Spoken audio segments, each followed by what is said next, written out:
नमस्कार, चिंतन institute of education में आपका स्वागत है। आज मैं आप लोगों के लिए अनुपात लेकर के आया हूं। आज इस वीडियो में आप अनुपात के प्रश्नों को लगाना सीखेंगे। यह प्रश्न, इस पर आधारित प्रश्न आप देखेंगे सीटेट और बीटीसी में पूछे जाते हैं। बीटीसी के सिलेबस में यह है। चलिए आइए हम लोग देखते हैं अनुपात क्या है। तो सबसे पहले हमें मालूम होना चाहिए अनुपात जो है वह तुलना करने के लिए प्रयोग में लाया जाता है। किसी भी दो राशियों के मध्य हमें तुलना करना होगा तो हम इसका प्रयोग करते हैं। ठीक है, तो अभी तक हम कैसे तुलना करते आए हैं? अभी तक हम जो भी तुलना करते हैं वह अंतर के द्वारा करते हैं। जैसे यदि हम ये कहते हैं कि एक पिता पुत्र हैं, मान लेते हैं पुत्र की आयु 10 वर्ष है और पिता की आयु 40 वर्ष। ठीक है, अब हमें अगर इन दोनों ही व्यक्तियों के उम्र की तुलना करनी है तो एक तो तरीका है, हम कहेंगे पिता की उम्र अधिक है तो 40 में से 10 घटा देंगे, आ जाएगा 30। इन दोनों का डिफरेंस क्या आएगा? वह 30 आएगा। इन दोनों का ही अंतर 30 आएगा। तो आप यह कहेंगे कि पिता अपने पुत्र से 30 वर्ष बड़ा है या पुत्र अपने पिता से 30 वर्ष छोटा है। लेकिन इसी के स्थान पर आप यह भी तो कह सकते हैं कि पिता अपने पुत्र के उम्र का 4 गुना है। अब देखें, यदि हम 10 में 4 से गुणा कर दे तो वह पिता की उम्र के बराबर हो जाएगा। तो आप देखेंगे कि पुत्र की उम्र पिता की उम्र के जस्ट इसके विपरीत हो जाएगा, चौथाई है। आप इसको दो तरीके से दर्शा सकते हैं। आप कहेंगे कि पिता की उम्र पुत्र की उम्र से 4 गुनी है या पुत्र की उम्र पिता की उम्र की चौथाई है, चौथा भाग है। तो आप यहाँ देख रहे हैं यह भी क्या है? तुलना करने की एक विधि ही है। तो इसको हम भाग विधि कहते हैं। भाग विधि में आप इसे दो प्रकार से लिख सकते हैं। यदि हम पुत्र और पिता की बात करें तो सबसे पहले पुत्र का आयु और बटे पिता की आयु, ये हो जाएगा। ठीक है, इस प्रकार से यदि हम इसको कैंसिल कर दें तो सरल करने पर ये 1/4 आएगा। तो आप ये कह सकते हैं कि पुत्र और पिता के जो आयु है वह 1 और 4 के रेशियो में, 1 और 4 के अनुपात में है। आप यहाँ देखिए जो भाग है, इस भाग को हम अनुपात में, इस भाग के चिन्ह को, जो हमारा भाग है, अगर हम इसको गणितीय भाषा में लिखें तो ये हमारा आता है 1/4। इसको हम कैसे लिखेंगे? यह जो भाग है यहाँ पर ये निशान को हम छोड़ देते हैं और केवल ये बिंदु हमारा रह जाता है। तो ये इस प्रकार से आप देखेंगे अनुपात के जो संबंध है उसको हम इस प्रकार से दिखाते हैं। और यहाँ पर आप देखें यह जो इसमें दो पद दिखाए गए हैं, एक तो 1 है और दूसरा 4 है। अब ये देखिए, अब अगर ऐसे भी चले तो हम इसको क्या कहेंगे? यह प्रथम पद हो जाएगा और ये दूसरा पद द्वितीय पद हो जाएगा। तो इसमें जो हमारा यह बनता है, हमने लिखा 1:4, तो इसे हम क्या कहते हैं? प्रथम पद। ये हो जाता है प्रथम पद, या इसी को हम पूर्व पद भी कहते हैं। पूर्व पद, इसी को हम पूर्व पद भी कहते हैं। और दूसरा क्या होता है? द्वितीय पद हो जाता है या उत्तर पद हो जाता है। क्या हो जाता है हमारा? द्वितीय पद या उत्तर पद। तो ये जो हम अनुपात के रूप में दिखाते हैं, तो हमारा पूर्व पद हो गया, ये उत्तर पद हो गया। आप इसको प्रथम पद कह लीजिए और ये द्वितीय पद कह लीजिए। तो आप ये देखेंगे यहाँ पर कि प्रथम पद में जिस व्यक्ति को हम सबसे पहले ला रहे हैं वह प्रथम पद हो जाएगा, बाद में जिसको ला रहे हैं वो द्वितीय पद हो जाएगा। इसी को हम उल्टा भी करके विपरीत में भी लिख सकते हैं। अगर हम तुलना यहाँ पुत्र और पिता की किए तो 10 और 40 है, लेकिन अगर हम पिता और पुत्र की तुलना करें तो क्या हो जाएगा? सबसे पहले पिता की उम्र 40 वर्ष, उसके बाद पुत्र की उम्र 10 वर्ष। तो इसका कैसे निकलेगा? ये हो जाएगा हमारा 40:10। अब इसे आप यहाँ पर ये कट जाएगा हमारा, तो 4:1 का आ जाएगा। यानी आप ये कह सकते हैं यहाँ पर कि पिता और पुत्र के उम्र का जब हम तुलना इस विधि से करते हैं तो वह क्या आता है? 4 और 1 के अनुपात में आता है। तो इस प्रकार से हमें देखते हैं कि अनुपात क्या है? अनुपात भाग विधि द्वारा तुलना करने की एक प्रक्रिया है, जिसमें हमको यह पता चलता है कि कोई भी एक राशि, कोई भी एक पद दूसरे पद से तुलनात्मक रूप से कितना गुना अधिक है या उसका कौन सा भाग है। जैसे यहाँ पर आप देख सकते हैं कि पुत्र अपने पिता का चौथाई उम्र का है, दूसरी तरफ से अगर हम देखें तो पिता अपने पुत्र का 4 गुना है। तो यही अनुपात है। अब इससे संबंधित प्रश्न किस प्रकार के पूछे जाते हैं और उनको हम कैसे हल करते हैं उसको हम लोग देखते हैं। आइए देखते हैं।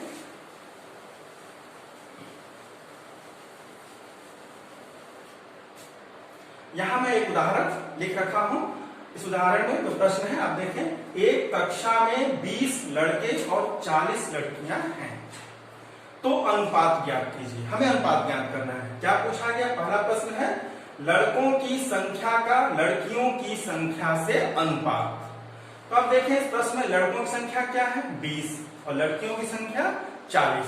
हमसे एक पूछा जा रहा है लड़कों की संख्या और लड़कियों की संख्या के बीच क्या अनुपात है। तो सबसे पहले हम ये लिख लेते हैं लड़कों की संख्या और यहां पर हम लिख लिए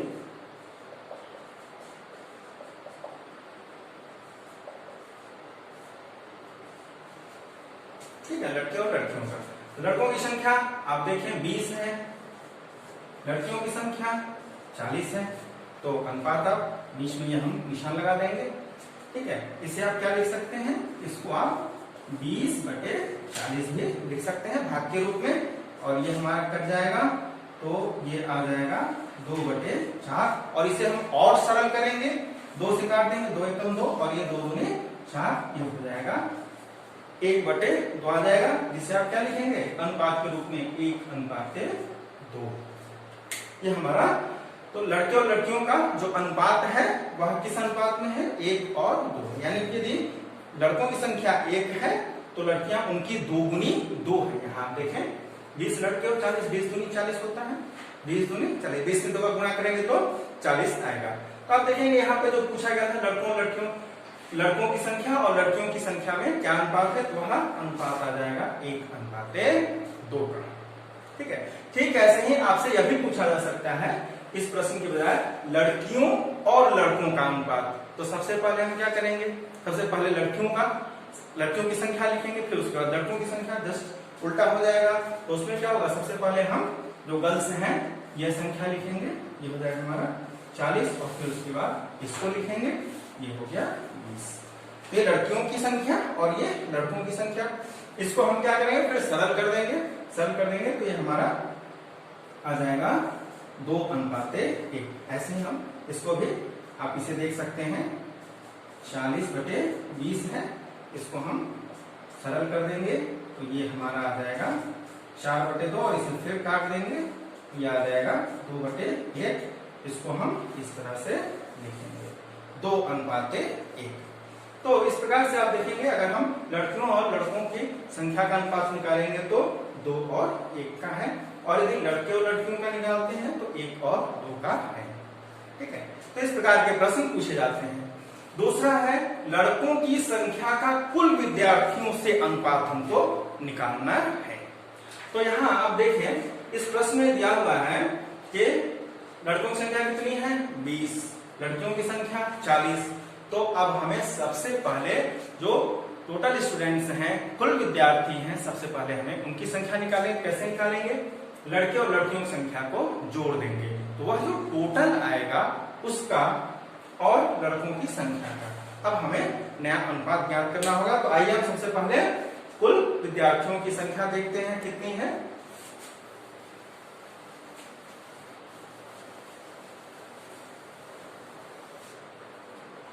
आप देखें कुल विद्यार्थियों की संख्या हो जाएगी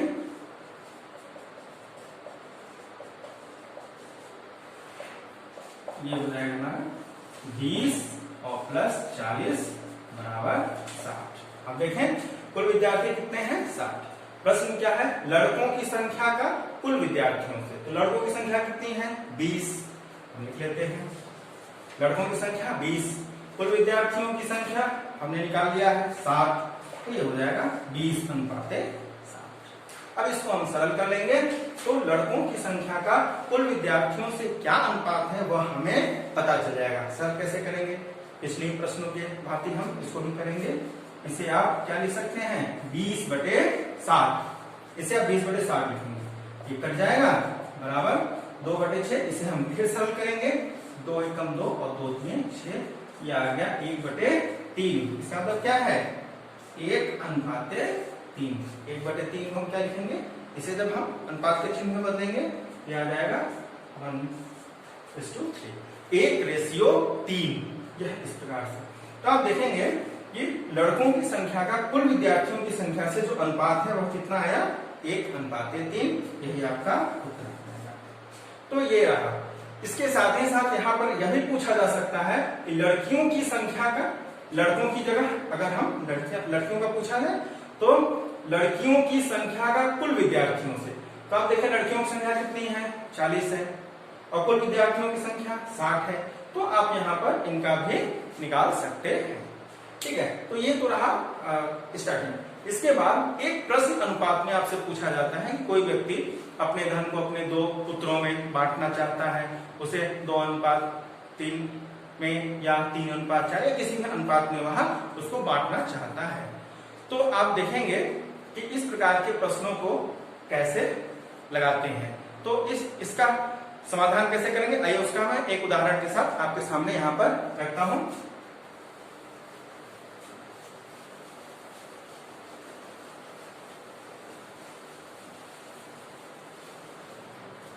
अभी इस प्रकार का जो प्रश्न होता है उसमें सिंपल सा आपसे पूछा जाएगा कि एक व्यक्ति अपनी कुल संपत्ति को अपने 2 पुत्रों में 2:3 में बांटता है। यदि उसकी कुल संपत्ति 1 लाख है तो उसके बड़े बेटे को कितना मिला या छोटे बेटे को कितना मिला, इस प्रकार का प्रश्न आता है। तो आइए देखते हैं। मान लेते हैं एक व्यक्ति है, उसका वह ए है, ए नाम का व्यक्ति है जिसका कुल धन, इसके पास आप देखेंगे कुल धन हमने मान लिया 1 लाख रुपए है, 1 लाख रुपए है। और इस ए व्यक्ति ने अपने इस 1 लाख को 2 पुत्रों सी और डी में 2:3 में बांटता है। ठीक है, सी और डी में 2:3 में यहां इस धन को बांटता है। तब हम इस धन को 2:3 में कैसे बांटेंगे, तो ये बहुत ही आसान है। सबसे पहले आप देखें यह जो अनुपात है 2 और 3, हम क्या करेंगे, इन दोनों का ही योग निकाल लेते हैं। इसको हम आनुपातिक योग कहते हैं। तो सबसे पहले हम आनुपातिक योग निकालेंगे, तो वह क्या हो जाएगा हमारा आनुपातिक योग, आप देखेंगे आनुपातिक योग हो जाएगा 2 + 3 = 5। तात्पर्य क्या है कि यदि कुल धन 5 होता, 5 रुपया होता, तो इसमें से सी को 2 रुपए मिलेगा और डी को 3 रुपए होगा। तो इसका तात्पर्य क्या हुआ कि सी का धन कितना हो जाएगा, सी का जो भाग है कुल धन में सी का भाग या हिस्सा कितना हो जाएगा, यही तो है ना भाई, 2 किसमें से, टोटल 5 में से, तो ये हो जाएगा 2/5। सी का कुल भाग कितना हो जाएगा 2/5। ठीक इसी प्रकार से हम डी का निकालते हैं। इस पूरे धन में डी का हिस्सा कितना है, तो डी का भाग बराबर हो जाएगा, ये हमारा ये है डी का भाग 3 है और टोटल कितना है 5, ये हो जाएगा 3/5। यानी कि आप ये कह सकते हैं कि जो टोटल धन है उसका 2/5 भाग सी को मिलेगा और 3/5 भाग डी को मिलेगा। ये है। अब हम इस धन को इतने और इतने में भाग गुणा करके निकाल लेंगे। ठीक है, तो अब कैसे निकालेंगे, तो देखें सी का भाग कितना हो जाएगा, ये हो जाएगा हमारा सी का भाग बराबर हो जाएगा,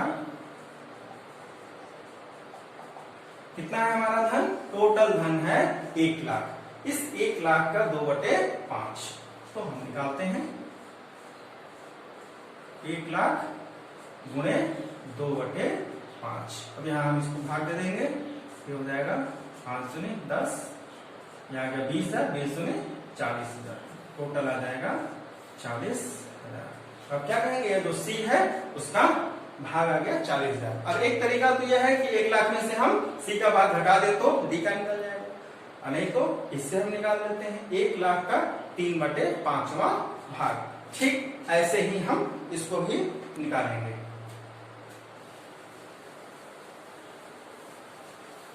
आइए देखते हैं डी का हिस्सा कितना हो जाएगा, डी का हिस्सा या भाग बराबर हो जाएगा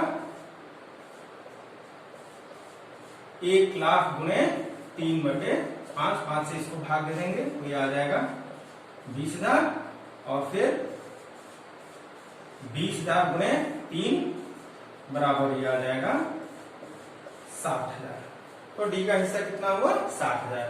तो सी को कितना मिलेगा 40,000 और डी को कितना मिलेगा 60,000। ये इस प्रकार से हम किसी भी धन को जिस भी अनुपात में दिया गया हो आप बांट सकते हैं। इसको करने के लिए सबसे पहले हमें यह जो भी अनुपात दिया गया है उसे हमें क्या करना है, उसका आनुपातिक योग निकाल लेना है और वह यह बतलाता है कि उस टोटल में से एक को कितना मिला और दूसरे को कितना मिला। तो इस उदाहरण में यहाँ पर अनुपात क्या था 2:3 है, तो इसका हमने योग निकाला, 2 और 3 जोड़ देंगे तो 5 आएगा। इसका मतलब क्या हुआ कि 5 यदि टोटल धन 5 होता तो 2 सी को और 3 डी को। तो इस प्रकार से आप देखेंगे कि एक व्यक्ति का हिस्सा 2/5 और दूसरे का 3/5 इस प्रकार से बढ़ जाता है और हम उस धन को जिस भी अनुपात में दिया गया हो आसानी से बांट लेते हैं। ठीक है, तो ये रहा हमारा अनुपात। इसको आप ध्यान से देखिए और अन्य प्रश्नों को लगाने का प्रयास कीजिएगा। ठीक है, और नेक्स्ट वीडियो में मैं आप लोगों के लिए समानुपात के प्रश्नों को लेकर आऊंगा, फिर उसके बाद हम लोग उस प्रश्नों पर अभ्यास करेंगे। ठीक है, तो बने रहिए, अगली वीडियो देखना नहीं भूलिएगा।